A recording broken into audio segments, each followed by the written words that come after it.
তাহলে কৃমিমুক্ত এবং টিকা দেওয়ার পরে যে কাজটা করতে হবে যে আপনাকে নিয়মিত পরিমিত সুষম দানাদার খাবার দিতে হবে এবং সুষম দানাদার খাবার আপনারা দিবেন 100 কেজি ওজনের জন্য 1.5 কেজি সুষম দানাদার খাবার। আপনি যদি একদিন 3 কেজি দিয়ে দেন তাতে কোনো লাভ নাই, কারণ তার যদি প্রয়োজন হয় 1.5 কেজি দৈনিক তাহলে 1.5 কেজি দিতে হবে। আর যদি আপনি হাফ কেজি দেন তাও আপনার ক্ষতি হবে, গরুরা ধীরে ধীরে শুকাতে থাকবে। সুতরাং প্রতিদিন তাকে সুষম হারে মানে সমান হারে যদি আপনি খাবারটা দিতে পারেন তার ওজন অনুযায়ী, তাহলে আপনার অতিরিক্ত খাবারও পড়বে না, আবার কম খাবারের কারণে গরুটি শুকিয়েও যাবে না। সুতরাং 100 কেজি ওজনের জন্য সুষম দানাদার খাবার। সুষম দানাদার খাবার কোনগুলো সেই আলোচনায় আজকে যাচ্ছি না, কারণ সেটা অনেক বিষয়, সেটা অন্যদিন আলোচনা করব। আজকে যেটা আলোচনা করছি যে আপনাকে সুষম দানাদার খাবার দিতে হবে। খুব সংক্ষিপ্তভাবে যদি বলেন যে গমের ভুসি, চালের কুড়া, যে খৈল, বিভিন্ন ধরনের খৈল, ডাইলের ভুসি, এগুলোই তো গরুর খাবার আপনার সাধারণত সচরাচর সব জায়গায় পাওয়া যায়। আমরা গমের ভুসি, যেমন আমরা যদি একটি গরুর ওজন যদি হয় 150 কেজি বা 120 কেজি, আমরা তাকে 2 কেজি দানাদার খাবার দেব। 100 কেজির জন্য যেহেতু 1.5 কেজি বললাম, তাহলে 2 কেজি আপনি দানাদার খাবার কিভাবে তৈরি করবেন সেটি খুবই সহজ বিষয়। আপনি সেখানে 50% অর্থাৎ অর্ধেকের বেশি গমের ভুসি দিতে হবে, বা অর্ধেক পরিমাণ দিলে তার সুষমের কাছাকাছি অনেকটা চলে যাবে। এখন গমের ভুসি আপনি 2 কেজি করলে গমের ভুসি দিতে হবে 1 কেজি দৈনিক, তাহলে বাকি থাকে 1 কেজি। সেই 1 কেজির মধ্যে আপনি হাফ কেজি দিলেন চালের কুড়া। কোনো খুদ বা আপনার চাল দেওয়া যাবে না, ভাতও দেওয়া যাবে না, এগুলো নিষিদ্ধ খাবার, মানুষের খাবার, গরুকে দেওয়া যাবে না।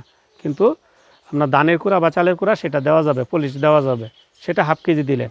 আর যে হাফ কেজি থাকলো সেই হাফ কেজি আপনি সোয়া মিল দিতে পারেন। সোয়া মিল যদি আপনাদের এলাকায় না পাওয়া যায়, আপনি খৈল দিতে পারেন, সরিষার খৈল বা তিলের খৈল আপনাদের এলাকায় পাওয়া যায়, সেখানে 250 গ্রাম যদি আপনি হাফ কেজির মধ্যে 250 গ্রাম খৈল দেন এবং 250 গ্রাম ছোলা ভুসি বা ডালের ভুসি যদি দেন, তাহলে মোটামুটি সুষম দানাদার খাবারের কাছাকাছি চলে যাবে। সেটা যদি আপনি বিভিন্ন টেস্ট করানো হয়, সেখানে 16 থেকে 20% প্রোটিন সমৃদ্ধ আছে কি না সেটা যদি নিশ্চিত হওয়া যায় তাহলে হবে। আপনাদের সেগুলো লাগবে না। 2 কেজি খাবারের মধ্যে কী মিক্স করতে বললাম যে আপনার 1 কেজি গমের ভুসি, হাফ কেজি আপনার ধানের কুড়া বা চালের কুড়া, এবং বাকি হাফ কেজির মধ্যে আপনি যত ধরনের অন্যান্য খাবার মিক্স করতে পারেন। খৈল রাখতে হবে 250 গ্রাম বা সয়াবিন মিল, কারণ এগুলো প্রোটিন সমৃদ্ধ খাবার, বেশি প্রোটিন থাকে, প্রোটিন লাগবে। তাহলে 250 গ্রাম যদি খৈল বা প্রোটিন সমৃদ্ধ খাবার থাকে, বাকি 250 গ্রাম আপনি ডালের ভুসি, যে কোনো ডাল, খেসারি ভুসি দেন, গমের ভুসি দেন, দিতে পারবেন। এটা হচ্ছে আদর্শ খাবারের কাছাকাছি। সুতরাং এই রকম খাবার যদি আপনারা দিতে পারেন, তাহলে আপনি উন্নত জাতের গরু লালন পালন করতে পারবেন, দেশি গরু লালন পালন করতে পারবেন, এবং তার ওজন অনুযায়ী দিতে হবে। এখন একটা গরুর ওজন যদি আপনার 300 কেজি হয়, আমি বলছিলাম 1 কেজির জন্য 1.5 কেজি দানাদার খাবার লাগবে, এবং আপনার 300 কেজি যদি হয় তাহলে কত 4.5 কেজি দানাদার খাবার লাগবে দৈনিক। তাহলে 4.5 কেজি 3 বেলা মিলিয়ে দেন অথবা 2 বেলা মিলিয়ে দেন, তার সারাদিনে 4.5 কেজি দানাদার খাবার দিতে হবে। এবং 100 কেজি ওজনের জন্য আপনার 3 কেজি খড়, এবং 300 কেজি ওজনের জন্য 9 কেজি খড় দিতে হবে। এবং খড় বলতে আপনারা যেটাকে বন বলেন, এই খড় বা বন টুকরো টুকরো করে কেটে দিতে হবে। টুকরো টুকরো করে কেটে দিলে অনেক লাভ, কারণ আপনি পুরো খড় বা যখন খাওয়াতে যান, টুকরো টুকরো ছাড়া যখন খাওয়াতে যান, সেটা হজম করতে গরুর অনেক শক্তি ব্যয় হয়। তা দেখা গেছে আপনার 250 গ্রাম খাবারের শক্তি নষ্ট হয়ে যায় ওই খড় হজম করতে করতেই। অর্থাৎ আপনি যদি 4 কেজি সারাদিনে 4 কেজি খড় খাওয়ান গরুকে, দেখা যাবে 2 কেজি খড় তার অপচয় হবে শুধুমাত্র ওই খড়টা হজম করার কারণেই। এই কারণে আমাদেরকে খড়কে টুকরো টুকরো করে দিতে হবে। হ্যাঁ, 1 ইঞ্চি বেশি, অর্থাৎ 2 ইঞ্চি থেকে আপনি 4 ইঞ্চি যত টুকরো টুকরো করা যায় তত লাভ। মেশিনের মাধ্যমে যদি করেন তাহলে 1 ইঞ্চি টুকরো টুকরো করবেন, হাতে কাটলে আপনার 3-4 ইঞ্চি টুকরো টুকরো করবেন। টুকরো টুকরো করে দিলে হজম করতে সহজ হয়, শক্তি অপচয় হয় না। সুতরাং একই জিনিস আপনি যদি শুধু টুকরো টুকরো করে খাওয়ান কাজে লাগবে বেশি। এই জন্য আমরা খড় বা বন কেটে টুকরো টুকরো করে খাওয়াবো, তাহলে কাজে লাগবে বেশি, না হলে অপচয় হবে। উন্নত জাতের ঘাস আমরা খাওয়াবো। উন্নত জাতের ঘাসের মধ্যে কি কি ঘাস রয়েছে? নেপিয়ার, পাকচং 1, জারা ঘাস, পাড়া ঘাস, এরকম বিভিন্ন ঘাসের জাত রয়েছে। আমাদের দেশে বা বিভিন্ন হাসপাতালে, আমাদের পশু হাসপাতালে, উপজেলা প্রাণী সম্পদ দপ্তর ও ভেটেরিনারি হাসপাতালে উন্নত জাতের ঘাসের কাটিং বিনামূল্যে পাওয়া যায়। আপনি যদি 1% জায়গার উপর চাষ করতে চান তাহলে একটা গরু লালন পালন করা সম্ভব। এবং ওই গরুর যে জৈব সার হয় গোবরের মাধ্যমে, সেই সার দিয়ে এই ঘাসটা বছরে 3বার বা 4বার কাটিং আপনি খাওয়াতে পারবেন। সুতরাং এই উন্নত জাতের পুষ্টিগুণ অনেক ভালো উন্নত জাতের ঘাসের। দেখা গেছে যে আপনি দুর্বা ঘাস খাওয়ান, সারাদিনে একটি গরু 3 কেজি দুর্বা ঘাস খেতে পারে, তাহলে দুর্বা ঘাসে প্রোটিনের পরিমাণ হলো 3 থেকে 4%। সেখানে উন্নত জাতের ঘাসে প্রোটিনের পরিমাণ 14 থেকে 18% পর্যন্ত। সুতরাং এই 14 থেকে 18% প্রোটিন শুধু যদি আমরা খাওয়াই, তাহলে সেই উন্নত জাতের ঘাস আমরা 100 কেজির জন্য 10 কেজি ঘাস লাগবে। মাত্র 10 কেজি ঘাস হলেই চলবে। উন্নত জাতের ঘাস যদি আপনারা খাওয়ান তাহলে দুধ প্রোডাকশন বেশি পাবেন, দ্রুত স্বাস্থ্য বৃদ্ধি হবে, সময় মতো হিটে আসবে। কারণ গরুর প্রধান খাবার হচ্ছে ঘাস।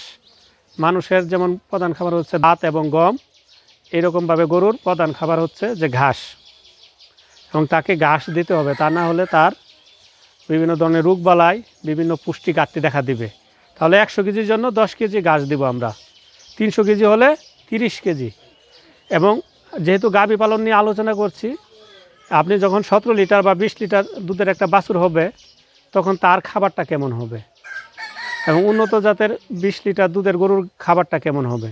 20 লিটার দুধের একটি গরুর খাবার হবে, সাধারণত ওই গরুর খাবারটা হিসাব করতে হবে প্রথম 3 কেজি দুধের জন্য, বা যে কোনো গরুর ক্ষেত্রেই প্রথম 3 কেজি দুধের জন্য তাকে 3 কেজি দানাদার খাবার দিতে হবে। 3 কেজি দানাদার খাবার। দানাদার খাবার বলতে যে গমের ভুসি, তারপরে চালের কুড়া, খৈল, এগুলো মিশিয়ে যে খাবারটা তৈরি হয় সেটা হচ্ছে দানাদার খাবার। সেই দানাদার খাবারটা দিতে হবে। যদি গরুটি 3 কেজি দুধ দেয়, তাহলে 3 কেজি 3 লিটার দুধের জন্য তাকে 3 কেজি দানাদার খাবার দিতে হবে। তারপরে যত দুধ দিবে তার অর্ধেক দানাদার খাবার বাড়াতে হবে। এখন মনে করেন আপনার গরুটি 8 লিটার দুধ দেয় বা 9 লিটার দুধ দেয়। যদি 9 লিটার দুধ দেয় আপনার গরুটি, তাহলে প্রথম 3 কেজির জন্য তাকে দিতে হবে 3 কেজি দানাদার খাবার দিনে। তাহলে বাকি থাকলো অতিরিক্ত দেয় আর কত, 6 লিটার। 9 লিটার যদি দুধ দেয় তাহলে অতিরিক্ত দিচ্ছে 3 কেজির অতিরিক্ত দিচ্ছে 6 লিটার। তাহলে পরে প্রতি লিটার দুধের অর্ধেক পরিমাণ দানাদার খাবার দিতে হবে, অর্থাৎ বাকি 6 লিটারের জন্য আরও 3 কেজি দানাদার খাবার দিতে হবে। তাহলে প্রথম 3 কেজির জন্য 3 কেজি, পরবর্তীতে 6 লিটার দুধের জন্য আরও 3 কেজি দানাদার খাবার, অর্থাৎ 6 কেজি দানাদার খাবার দিতে হবে। সেটি যদি 9 লিটার দুধ দেয়, তাহলে আমাদের এই যত দুধ বাড়বে আমরা হিসাবটা এভাবেই করব। প্রথম 3 কেজির জন্য 3 লিটার, পরবর্তীতে যত দুধ বাড়বে তার অর্ধেক আমরা দানাদার খাবার বাড়াবো। এবং ঘাসের পরিমাণ ওজন অনুযায়ী ঠিক রাখলেই হবে। 100 কেজির জন্য 10 কেজি, 300 কেজি হলে 30 কেজি। এবং ঘাসটা সাধারণত এটা ন্যূনতম। ঘাস আপনারা যত বেশি খাওয়াতে পারেন, এবং ঘাস খাওয়ালে উন্নত জাতের ঘাস খাওয়ালেও টুকরো টুকরো করে খাওয়াতে হবে। কারণ উন্নত জাতের ঘাসের উচ্চতা অনেক বেশি হয়, 7-8 ফুট উচ্চতা হয়। সুতরাং টুকরো টুকরো করে খাওয়াতে হবে। আমরা যদি খড় খাওয়াই, সেগুলো কিন্তু টুকরো টুকরো করে খাওয়াতে হবে খড়। তাহলে এই যে আমরা বললাম যে খাবারের হিসাবটা, সেটা যদি আপনারা মানেন তাহলে কোনো সমস্যা হবে না। এখন আমি বলছিলাম যে ভ্যাকসিন বা টিকা, এই ভ্যাকসিন বা টিকা যদি আপনারা দেন তাহলে তার তো অন্য রোগবালাই হবে না, কিন্তু আরও কিছু রোগবালাই হয়। কৃমি ওষুধ যদি ঠিকমতো খাওয়ান, কৃমির কারণে যে রোগবালাই হয় সেই রোগগুলো হবে না। কিন্তু তাছাড়া আরও কিছু রোগবালাই হয়, সেটা হচ্ছে খাবারের কারণে। আপনাদের খাবারের কারণেই অনেক সময় গরু রোগাক্রান্ত হয়ে যায়। কোনো কারণে হয়তো বছরে একবার আপনি ভাত দিয়ে দিলেন, অথবা ভাত খাওয়াচ্ছেন, হঠাৎ এক সময় অসুস্থ হয়ে যেতে পারে। অর্থাৎ একদিন না একদিন অসুস্থ হবেই। কারণ গরুর জন্য পাকস্থলী ভাতের জন্য তৈরি না। গরুর পাকস্থলী তৈরি ঘাস হজম করার জন্য, ভাতের জন্য না। একদিন খাওয়াতে খাওয়াতে ঠিকই তার সমস্যা হয়ে যাবে। আবার কোনো গরু হঠাৎ সমস্যা হয়ে যাবে। এবং যে গরু বাচ্চা দিছে গাভী, সেই গরু তো ভাত দেওয়া মানে বিষ দেওয়া, একদম সাথে সাথে অসুস্থ হয়ে যাবে। সুতরাং কখনোই ভাত, যাও, এগুলো গরুকে দেওয়া যাবে না। ভাতের মাছ দিতে পারবেন পাতলা করে, কিন্তু ভাত দেওয়া যাবে না, যাও দেওয়া যাবে না। এবং চাল জাতীয় কিছু দেওয়া যাবে না, চিরা দেওয়া যাবে না। এগুলো খাওয়ালে অসুস্থ হয়ে যেতে পারে। গরুকে ব্রয়লার মুরগির খাবার দেওয়া যাবে না, দীর্ঘদিন খাওয়ালে অসুস্থ হয়ে যেতে পারে। গরুকে আপনার লেয়ার মুরগির খাবার দেওয়া যাবে না, দীর্ঘদিন খাওয়ালে অসুস্থ হয়ে যেতে পারে। সুতরাং এই খাবারগুলো আমরা দিব না, যে খাবারগুলোতে অসুস্থ হয়ে যায়। সুতরাং গরুকে যদি গরুর খাবার এই ঘাস, খড়, ভুসি এবং খৈল, তাহলে গরু কোনো দিন অসুস্থ হওয়ার সুযোগ নাই। কিন্তু গরুকে আমরা যখন এই যে আজে বাজে খাবার দিচ্ছি, মানুষের খাবারগুলো, তখনই গরু অসুস্থ হয়ে যাচ্ছে। আমরা যখন ব্রয়লার খাবার খাওয়াচ্ছি একদিন না একদিন অসুস্থ হয়ে যাচ্ছে, স্ট্রোক করে মারা যাচ্ছে। আমরা যখন বাসি খাবার দিচ্ছি গরুকে, যেমন সারাদিন থাকার পর মনে করতেছে যে মানুষ খাইতে পারবে না, গরুকে দিয়ে দেয়, গরু অসুস্থ হয়ে পড়তেছে। এবং এই যে সময় আসছে, সিজন আসছে, কাঁঠালের যে আপনার কুশ পাওয়া যাবে, সেটা দেওয়া যাবে খুবই অল্প পরিমাণ, কিন্তু আপনার বেশি দিলে গরমে ক্ষতি হয়ে যেতে পারে। এজন্য অল্প পরিমাণ দিবেন, একটি গরুকে বেশি দিবেন না। যদি আপনার 4-5টি গরু থাকে ভাগ করে দিবেন, দেওয়া যাবে, সমস্যা নাই, কিন্তু খুব বেশি দেওয়া যাবে না। এজন্য আমাদের এই বিষয়গুলো যদি মানি, এই পরিমিত খাবারগুলো যদি এই ওজন অনুযায়ী, তাহলে কখনোই আমাদের রোগবালাই হবে না, খাবারজনিত রোগগুলোই হবে না। ভ্যাকসিন দিলে ভাইরাস এবং ব্যাকটেরিয়াজনিত কোনো রোগবালাই হবে না। যদি রোগবালাই না হয়, আপনার দুধ প্রোডাকশন কখনোই কমে যাবে না এবং আপনার খামার থেকে অবশ্যই লাভ হবে। সুতরাং আমি যে বিষয়গুলো মেনে বললাম সেগুলো মেনে চলবেন। আর আপনারা অনেক সময় ভিটামিন মিনারেল খুঁজেন, আপনারা যদি ঘাস পর্যাপ্ত পরিমাণে খাওয়ান তাহলে কখনোই ভিটামিন মিনারেল প্রয়োজন পড়ে না।